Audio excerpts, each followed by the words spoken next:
I play Doom Eternal on console, so unfortunately I can't install any of his fan-made mods. I can only glance at them from a distance, almost like how Obi-Wan Kenobi watched Luke Skywalker grow up. I'm watching the modding community develop from afar. I'm no expert, but from what I understand, Doom Eternal does not have full mod supports. However, that hasn't stopped fans from making their own mods. The feature presentation is Proteh's Horde mode, as this is the mod that has gotten the most traction. I'm surprised that id Software haven't put a Horde mode into the game yet, since combat is the game's biggest draw, but I'm glad that Proteh has stepped in and done the job. There's even a little cutscene that plays when you beat all of the Horde mode waves, which is such a nice touch, and Proteh should get a round of applause for this mod. Horde mode for the Ancient Gods also looks like it's coming along nicely, and while I can't physically play the mod, I will watch from the sidelines with a grin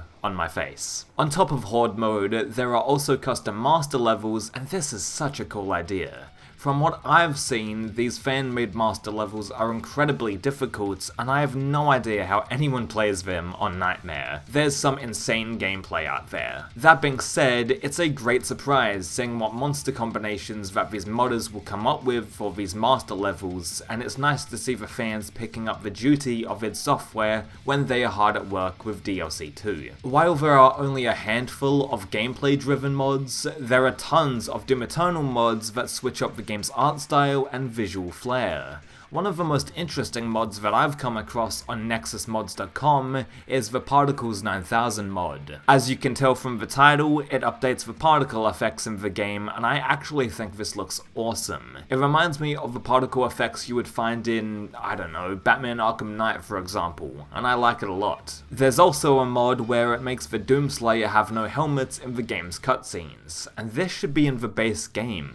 Out of all of the gimmicky and novel skins in Doom Eternal, I'm surprised that the Doom Slayer without his helmet is not included. Some people could argue that it might ruin the mystique of the Doom Slayer, but dude, his face was plastered all over the original games. Helmetless Slayer should be in the game, point blank, but I'm glad that there's a mod that rectifies this. Additionally, there is a mod that fixes the low health indicator and makes it less obnoxious. I love Doom Eternal, but holy shit, the screen becomes way too red when you're at low health, and it can sometimes get pretty distracting.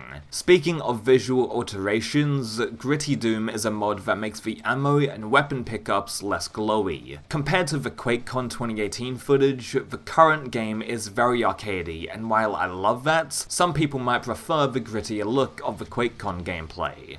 This mod solves your issues, and I think both styles work. There are dozens of quality of life mods for Doom Eternal that I could get into, but it might get a little repetitive, so I'll end it there. If you're interested, please go check out the Nexus Mods website so you can view all of the mods in detail. While there isn't full mod support available for Doom Eternal, it's still awesome to see the community rise up and create post-launch content. It's also been interesting to see id Software's shift in focus from Doom 2016 leading into Doom Eternal. Doom 2016 featured Snapmap, which was basically their answer to mod supports. I barely use Snapmap to be honest, and I think making standalone DLC for Doom Eternal instead was the right step forward. I'm not going to sit here and say nobody used Snapmap, and from what I've seen, there were very inventive levels created, but it can't fully capture the modded Doom experience obviously. Classic Doom might be one of the most modified video games of all time, so it must have been difficult to try and incorporate modding elements without actually giving players full support. Regardless, I'm going to leave a link to every mod that I've covered in the description so that if you have Doom Eternal on PC, you can check those out. I give Proteh, the authors behind the custom master levels, and the people who worked on the various art style and quality of life mods my full respect,